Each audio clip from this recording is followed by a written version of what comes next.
You, John Fitzgerald Kennedy, do solemnly swear. I, John Fitzgerald Kennedy, do solemnly swear.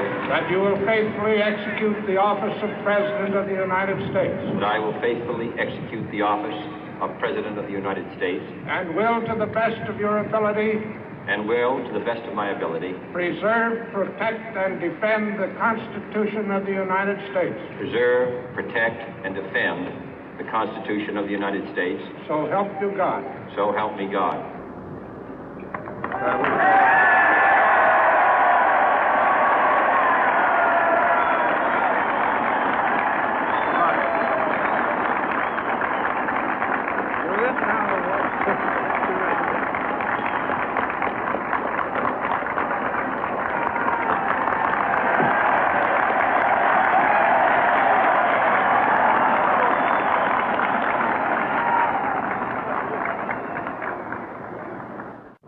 Vice President Johnson, Mr. Speaker, Mr. Chief Justice, President Eisenhower, Vice President Nixon, President Truman, Reverend clergy, fellow citizens. We observe today not a victory of party, but a celebration of freedom, symbolizing an end as well as a beginning, signifying renewal as well as change. For I have sworn before you and Almighty God the same solemn oath our forebears prescribed nearly a century and 3/4 ago. The world is very different now, for man holds in his mortal hands the power to abolish all forms of human poverty and all forms of human life. And yet the same revolutionary beliefs for which our forebears fought are still at issue around the globe. The belief that the rights of man come not from the generosity of the state, but from the hand of God. We dare not forget today that we are the heirs of that first revolution. Let the word go forth from this time and place to friend and foe alike that the torch has been passed to a new generation of Americans born in this century, tempered by war, disciplined by a hard and bitter peace, proud of our ancient heritage, and unwilling to witness or permit the slow undoing of those human rights to which this nation has always been committed and to which we are committed today at home and around the world.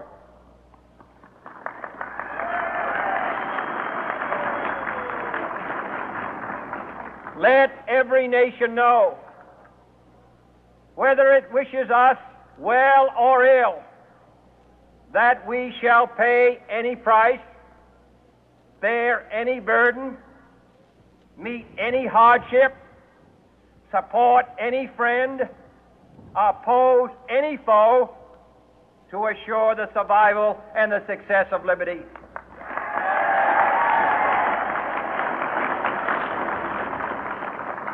This much we pledge and more. To those old allies whose cultural and spiritual origins we share, we pledge the loyalty of faithful friends.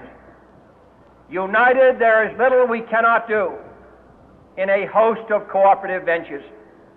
Divided, there is little we can do, for we dare not meet a powerful challenge at odds and split asunder. To those new states whom we welcome to the ranks of the free, we pledge our word that one form of colonial control shall not have passed away, merely to be replaced by a far more iron tyranny. We shall not always expect to find them supporting our view, but we shall always hope to find them strongly supporting their own freedom, and to remember that in the past, those who foolishly sought power by riding the back of the tiger ended up inside.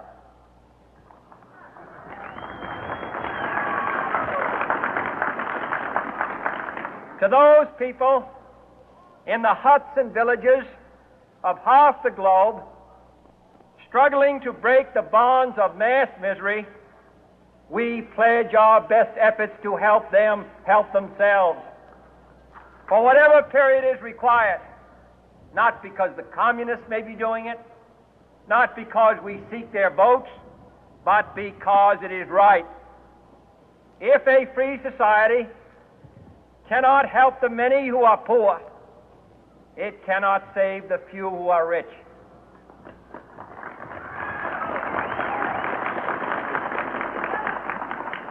To our sister republics south of our border, we offer a special pledge to convert our good words into good deeds, in a new alliance for progress, to assist free men and free governments in casting off the chains of poverty. But this peaceful revolution of hope cannot become the prey of hostile powers. Let all our neighbors know that we shall join with them to oppose aggression or subversion anywhere in the Americas. And let every other power know that this hemisphere intends to remain the master of its own house.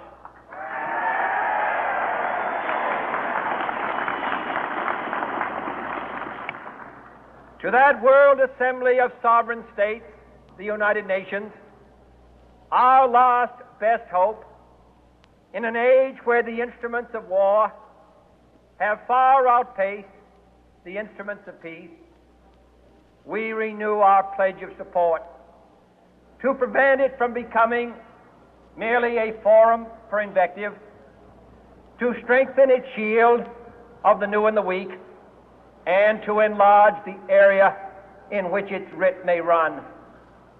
Finally, to those nations who would make themselves our adversary, we offer not a pledge, but a request that both sides begin anew the quest for peace.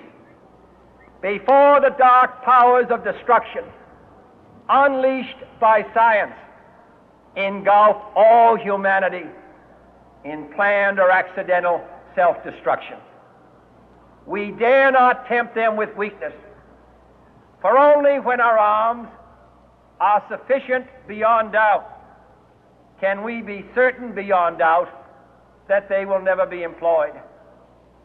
But neither can two great and powerful groups of nations take comfort from our present course, both sides overburdened by the cost of modern weapons, both rightly alarmed by the steady spread of the deadly atom, yet both racing to alter that uncertain balance of terror that stays the hand of mankind's final war.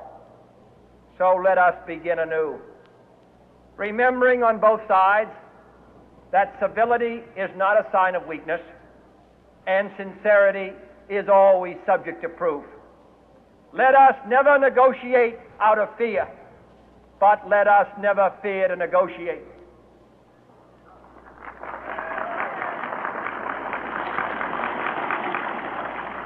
Let both sides explore what problems unite us, instead of belaboring those problems which divide us.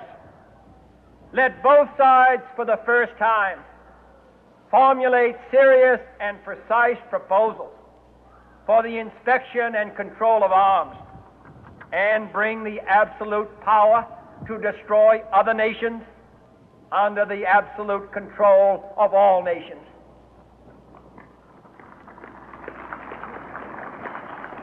Let both sides seek to invoke the wonders of science instead of its terrors.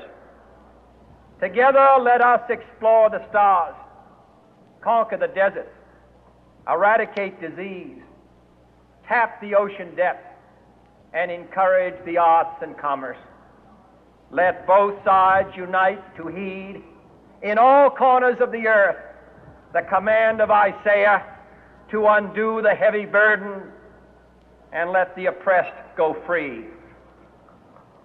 And if a beachhead of cooperation may push back the jungle of suspicion, let both sides join in creating a new endeavor, not a new balance of power, but a new world of law, where the strong are just and the weak secure and the peace preserved. All this will not be finished in the first 100 days, nor will it be finished in the first 1,000 days, nor in the life of this administration, nor even perhaps in our lifetime on this planet. But let us begin.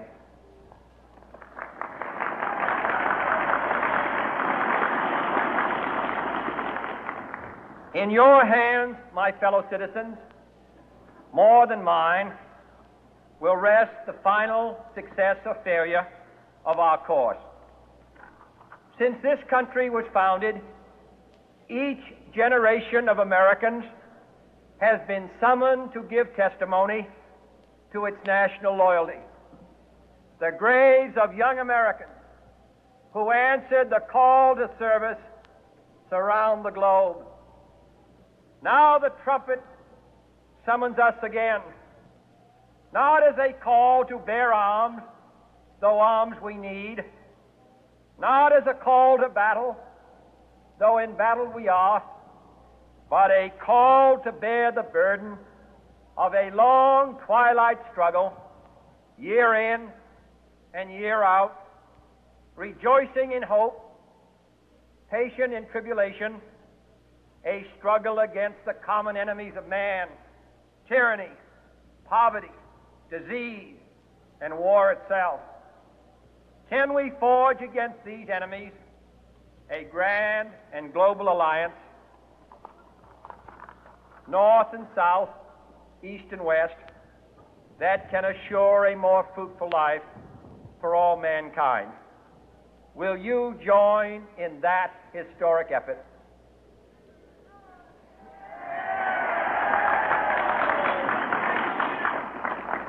In the long history of the world, only a few generations have been granted the role of defending freedom in its hour of maximum danger.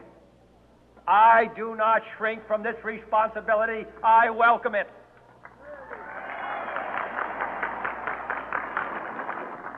I do not believe that any of us would exchange places with any other people or any other generation.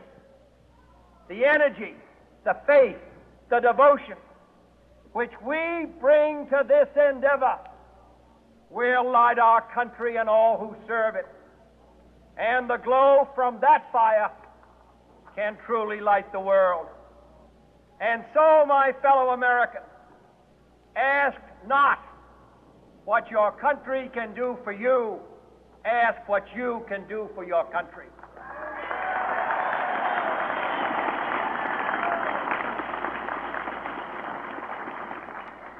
My fellow citizens of the world, ask not what America will do for you, but what together we can do for the freedom of man.